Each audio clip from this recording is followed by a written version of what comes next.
تک پہنچ جائیں گے تو اس کے اثرات کیا ہوں گے؟ اس کے اثرات یہ ہوں گے کہ ہمارے جتنے مسائل ہیں وہ مسائل حل ہو جائیں گے۔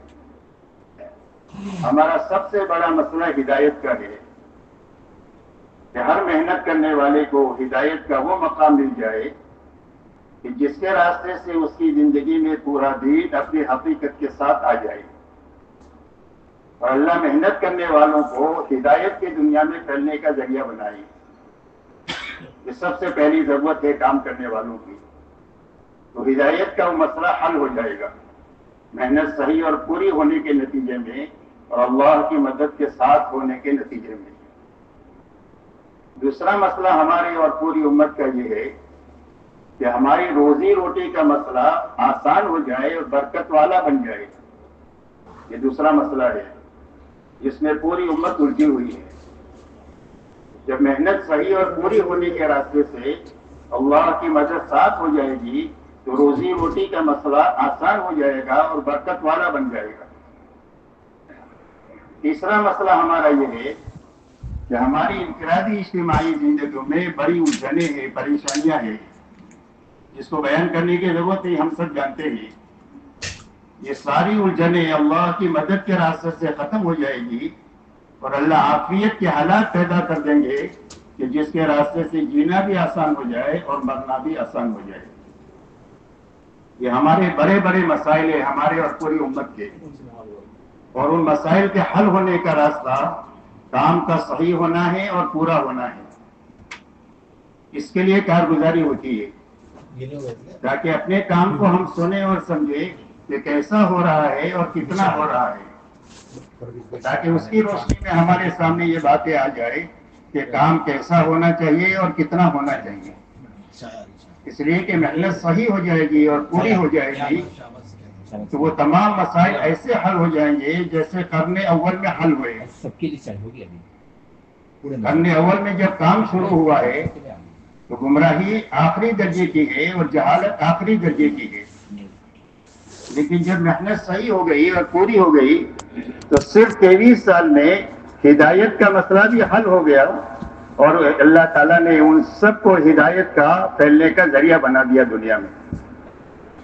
کام کی شروعات ہوئی انتہائی تنگی ترشی میں، آپ حضرات سب حالات بیان بھی کرتے ہیں ہم لوگ، وہ ساری تنگی ترشی صرف 23 سال اور 2-2.5 سال صدیق اکبر کے خلافت کے، یہ سارے محنت کے ہیں، کپنے میٹنے کے ہیں۔ اس کے بعد اللہ نے روزی کے وہ دہانے کھولے کہ صدیوں تک وہ اور ان کے اولیاء نسلیں کھاتی رہی، کھلاتی رہی، ختم ہو کر کے نہیں دیا۔ کام کی شروعات ہوئی انتہائی مخالفت میں، دشمنیوں میں، ناگواریوں میں، اور یہ ساری دشمنیاں اور مخالفتیں، دشمنیاں اور یہ ساری ناگواریاں ختم ہو گئی، اور اللہ نے ایسے عافیت کے حالات پیدا فرما دیے کہ دنیا کی بڑے سے بڑی طاقت مدینہ اور مدینہ والوں کے سامنے میلی نگاہ سے دیکھ نہیں سکتی ہے۔ اللہ نے حالات پیدا فرما دیے۔ ہدایت کا مسئلہ بھی حل ہو گیا، روزی روٹی کا مسئلہ بھی حل ہو گیا، الجھنیں ختم ہو گئی، عافیت کے حالات پیدا ہوئے۔ اس کی بنیاد صرف صحیح کام ہے اور پورا کام ہے۔ اس لیے ہم سب کو سمجھنا بھی ہے اور اس کو سمجھا کر کے اپنی اپنی مسجد سے لے کر اپنے ضلع میں، اپنے صوبے میں، اپنے ملک میں، عالم کے چپے چپے میں کام کا صحیح رخ صحیح کرنے کا اور پورا کرنے کا ایسا نظام بنانا ہے کہ جس کے راستے سے کام صحیح ہو جائے، پورا ہو جائے۔ اس کے لیے راستہ صرف سمجھائش کا اور کارگزاری کا ہے کہ پورا کام سمجھانا قابو میں آ جائے، اور اس کے بعد کارگزاری صحیح طریقے سے جو باتیں سمجھائی گئی ہے وہ ہو جائے اور اللہ سے مانگنا ہو جائے تو کام صحیح بھی ہو جائے گا، پورا بھی ہو جائے گا۔ ایک بنیادی بات کارگزاری کے تعلق سے یہ ہے۔ دوسری بات میرے دوستو یہ ہے کہ ہماری مسجد کے اطراف میں بڑا عملہ ہے کہ جنہوں نے سال چلہ 4 مہینہ لگائے ہیں، علماء بھی ہے اور ساتھی بھی ہے، تو سارے عملے کو سامنے رکھ کر اپنے کام کو سوچنا کہ اگر وہ ہمارا سارا عملہ کام پر لگا رہے تو کام کی کیا شکل بن سکتی ہے۔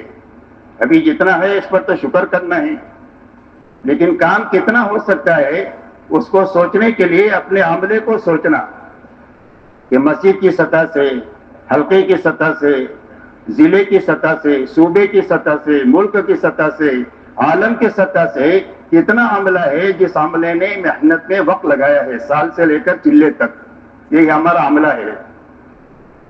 وہ سارا عملہ کام میں لگا رہنا چاہیے اور نئے آتے رہنے چاہیے، تو کام کی صحیح شکل بنے گی اور کام سے جو چیز مقصود ہے وہاں تک پہنچیں گے۔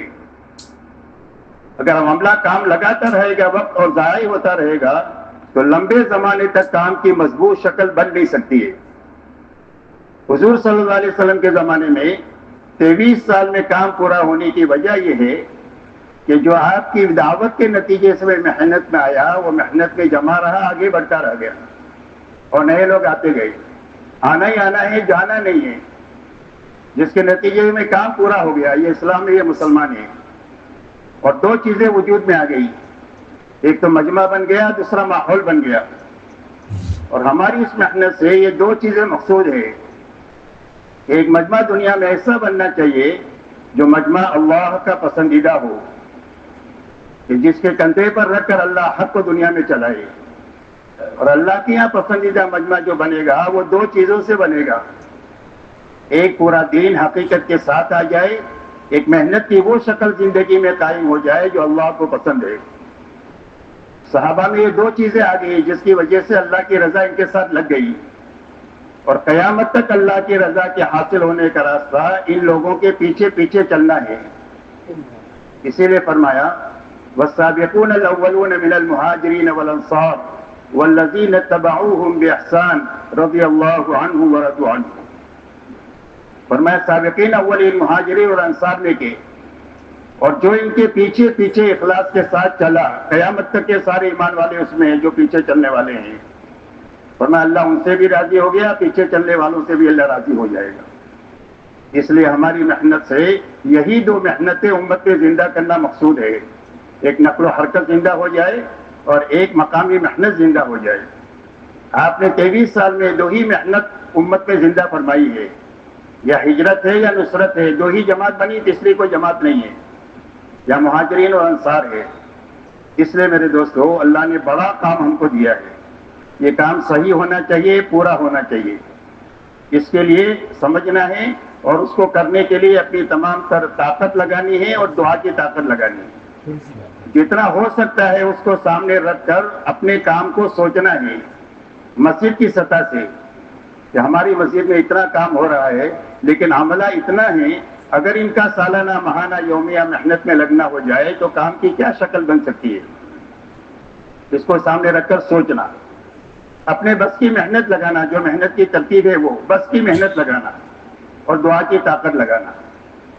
تیسری چیز میرے دوستو یہ ہے کہ ہم سب کام کرنے والے اپنی منزل صحابہ کو بنائیں، اور یہی مقصود ہے۔ مولانا الیاس صاحب رحمۃ اللہ علیہ سے پوچھا گیا کہ آپ اس محنت سے چاہتے کیا ہیں؟ فرمایا میں اس محنت سے یہ چاہتا ہوں کہ محنت کرنے والے محنت کرتے کرتے وہاں پہنچے جہاں حضور صلی اللہ علیہ وسلم امت کو چھوڑ کر گئے تھے۔ یہ ہماری منزل ہے تبلیغ میں، چلہ 4 مہینہ اور جتنی شکلیں ہیں یہ وہاں تک پہنچنے کے لیے ہے، وہاں تک اس منزل تک پہنچنے کے لیے ہے۔ تو آپ نے امت کو کہاں پر چھوڑا؟ آپ نے حکومت کو 2 بنیادوں پر چھوڑا ہے۔ ایک، ہر فرد امت میں پورا دین اپنی حقیقت کے ساتھ تھا کہ جو قرآن میں ہے وہی زندگی میں ہے۔ دوسرا، 100% ایمان والے اللہ کے دین کی محنت کے لیے اپنی منمانی کو قربان کرنے والے تھے، اپنی دنیاوی تقاضوں کو آگے پیچھے کرنے والے تھے، اور جن کے بس میں کچھ لگانا نہیں تھا وہ رونے والے تھے۔ اور آپ نے ان رونے والوں کو بھی کرنے والوں کے ساتھ فرمایا کہ رونے والے بھی کرنے والوں کے ساتھ ہیں۔ اس لیے میرے دوستو ایک بڑا کام اللہ نے دیا ہم کو، اس لیے اس کام کو اچھی طرح سمجھنا بھی ہے، اچھی طرح کرنا بھی ہے، اور کرنے کے لیے اپنی تمام تر توانائی اور طاقت کو لگانا بھی ہے، اور اللہ سے خوب مانگنا ہے، اس لیے کہ ہمارا ارادہ ہوگا کرنے کا، اور ہم کرنے کے لیے اپنے بس کی طاقت لگائیں گے تو اللہ کی طرف سے توفیق کا فیضان ہوگا۔ اگر آدمی کا ارادہ ہی نہیں ہے صحیح کرنے کا تو اللہ کی طرف سے توفیق کا دروازہ ملتا نہیں۔ اس لیے اللہ نے بڑا کام دیا، اللہ ہم سب کو کرنے کی توفیق عطا فرمائے۔